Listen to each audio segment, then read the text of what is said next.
Students, आज की हिंदी कक्षा में आपका हार्दिक स्वागत है। चलिए जल्दी से शुरू करते हैं आज का ये सेशन। मैं तो आगे इस रोचक पाठ को पढ़ने के लिए काफ़ी उत्सुक हूँ। तो आइए आगे जानते हैं कि इस नाक रूपी अंक के होने या ना होने के क्या क्या अर्थ निकलते हैं।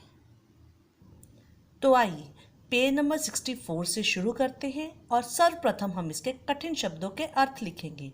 और पहला शब्द है वक्त। व आधा क त। वक्त मीन्स टाइम। हेकड़ी, अकड़। नाक रगड़ना एक मुहावरा है जिसका अर्थ है गिड़गिड़ाना। ईर्ष्या की भावना मीन्स जेलसी। बच्चों, यहाँ ध्यान से देखिए, आपको दो रेफ नजर आएंगी, लेकिन ये दोनों रेफ नहीं है। ये पहला जो वर्ण है ये बड़ी ई है। आधा श, य को आ, ऊपर रेफ, यहाँ रेफ है और ये बड़ी ई है। अगले शब्द पे चलिए। तलाश। त ल को आ श, तलाश। तलाश मीन्स सर्च। अब हम 65 पेज नंबर की ओर बढ़ेंगे। इस चित्र को ध्यान से देखिए। अभी अभी मैंने आपको एक मुहावरा बताया था पेज नंबर 64 पर, नाक रगड़ना यानी गिड़गिड़ाना।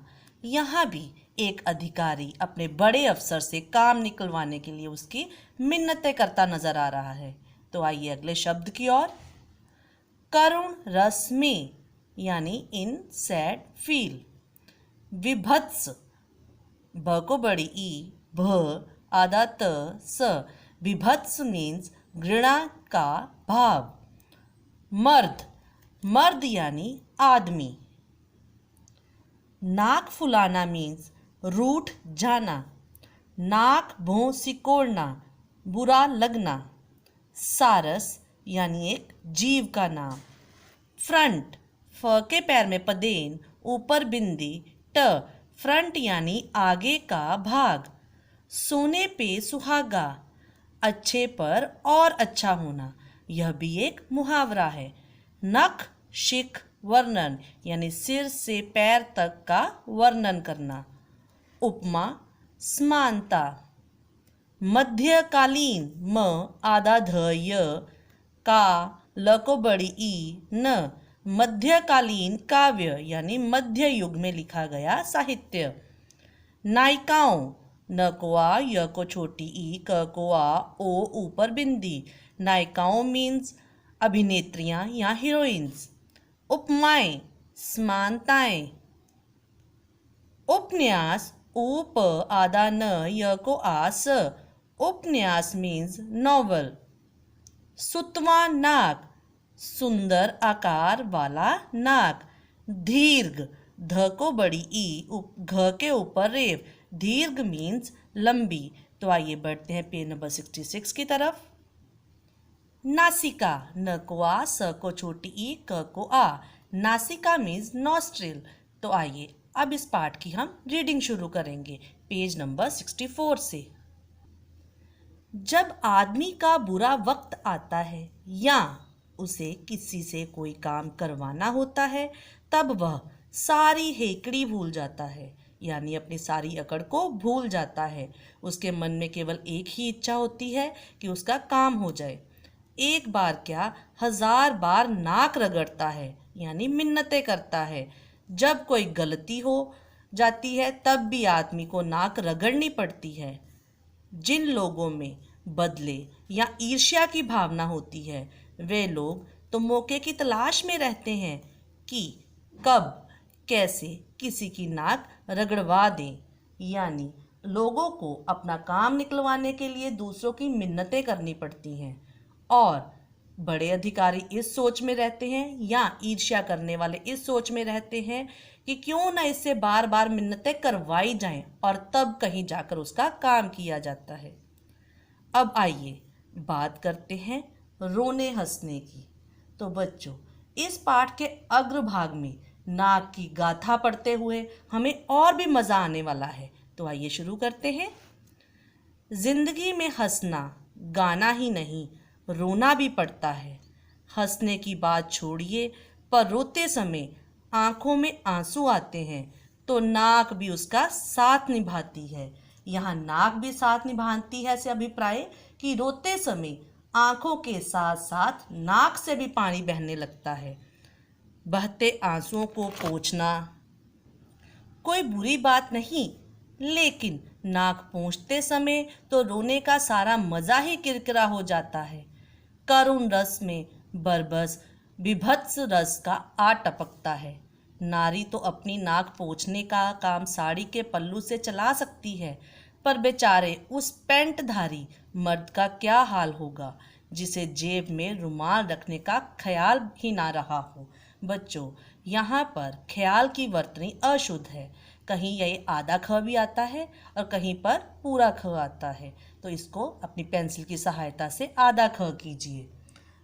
आंखों से पानी को निकलते देख तो उदासी का भाव आता है, लेकिन नाक से निकलते पानी को देख घृणा होने लगती है और उसे साफ करने के लिए औरतें तो अपने पल्लू का प्रयोग कर लेती हैं, लेकिन हाय, ये बेचारे आदमी क्या करें जो कई बार रुमाल रखना तक भूल जाते हैं।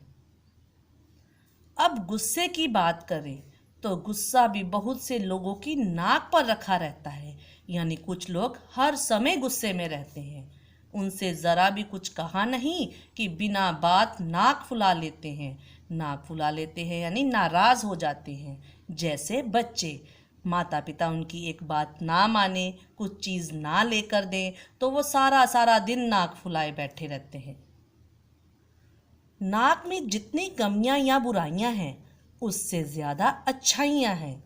इसीलिए जिनकी नाक नहीं होती वे भी नाक लगाते हैं, भले ही हमारी इस बात पर कोई दूसरा नाक बोह सिकोड़े तो सिकोड़ता रहे। यहाँ फिर से नाक से भाव शरीर का भाग नहीं बल्कि इज्जत से ही है। अपनी इज्जत बनाए रखने के लिए चाहे ज़रूरत हो या ना हो, पहुँच हो या ना हो, दूसरों की देखा देखी हम सामान लाएंगे, अधिक खर्च करेंगे, चाहे ये देखकर दूसरों को बुरा लगे तो कोई परवाह नहीं। नाक का रहना बहुत आवश्यक है, वैसे भी और चेहरे पर भी। नाक चाहे सारस जैसी लंबी हो या चिलगोजे जैसी छोटी, चौथ जैसी चपटी हो या पकौड़े जैसी मोटी, लेकिन होनी ज़रूर चाहिए। जिसके नाक ना हो उसकी कोई सूरत तक देखना पसंद ना करेगा, बल्कि उसे देखकर डरेगा। भला बिना छज्जे के मकान का फ्रंट शोभा देता है? नाक तो भैया ज़रूर होनी चाहिए, चाहे वह सारस जितनी लंबी हो, चिलगोजे जैसी छोटी हो, गाय भैंस के गोबर जैसी चपटी हो या पकौड़े जैसी फूली हुई। इसके बिना तो ऐसे लगेगा जैसे किसी घर का अगला भाग ही नहीं है। नाक हो और सुंदर हो तो सोने पे सुहागा। कवियों ने नख शिख वर्णन के अंतर्गत और फुटकर रूप में भी नाक का काफ़ी उपमा दी है। उसे सोने की हीरे मोती जड़ी नथ, नथुनी, लौंग, बुलाक आदि से सजाया गया है। ये सभी नाक को सजाने वाले अलंकार यानी गहनों के नाम हैं, जिसे नाक को और सुंदर बनाने के लिए स्त्रियां नाक में पहनती हैं और सुंदर लगती हैं।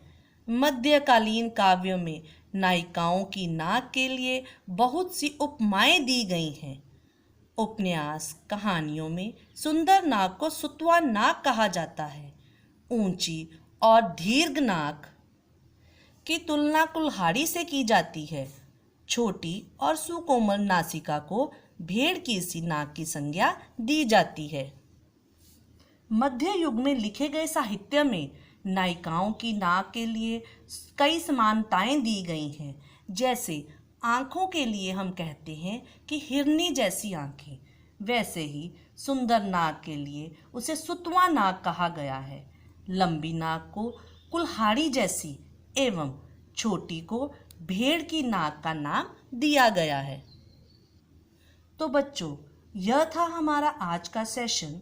अपने अगले चरण में हम नाक के साथ बनने वाले अन्य मुहावरों व उनमें छिपे अर्थों का मानव जीवन के साथ संबंध जोड़ते हुए आगे बढ़ेंगे।